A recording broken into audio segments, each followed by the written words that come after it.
hors du commun, voilà. Bon, alors ça, il m'en avait pas déjà parlé au début. Je ne sais pas quels étaient tes projets quand tu es arrivé à Paris, mais tu avais déjà beaucoup d'ambition. Il y a des coups de peinture par-ci, par-là. Cardin, le portrait de Pierre Cardin, in situ, c'est-à-dire dans son musée, Pierre Cardin, son musée, où sont concentrés. Je vais aussi bien photographier des artisans du fin fond de la France que des artisans de chez Boucheron, par exemple. Ça, je trouvais que c'était sensationnel. Oui, parce que ma priorité, quand je fais un portrait, c'est de, j'allais dire, c'est un peu excessif, mais à peine, de privilégier le décor.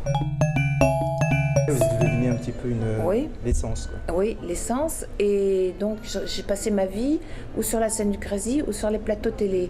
On continue à vivre et si tout s'arrête à cause de la crise, là, on va être vraiment en crise. Il est prévu qu'elle soit itinérante, qu'elle puisse aussi aller dans les maisons de la France à l'étranger, qu'elle puisse aller dans les ambassades, dans les consulats pour justement faire connaître aussi à l'étranger nos talents qui sont déjà reconnus. Mais... C'est comme une aquarelle ou un espèce de, comme des tableaux, comme moi c'est plus contemporain, disons. Un ami à moi lui a recommandé mon atelier et donc Yves est venu vers moi et ils sont venus une après-midi de l'été 2011. Qui fait une image diversifiée de toutes ces professions, de tous ces métiers, de tous ces gens qui existent, mais sans être, sans qu'on les voit à la télé tous les soirs. Lui, on le voit parce qu'il a une telle empreinte.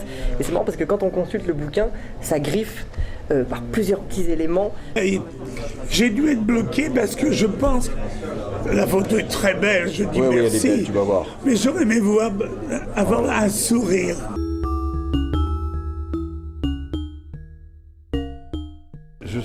J'ai hérité de ma mère d'avoir la porte facilement ouverte. Alors il y a un type qui est venu un jour frapper chez moi en disant « Je voudrais faire une photo de vous ».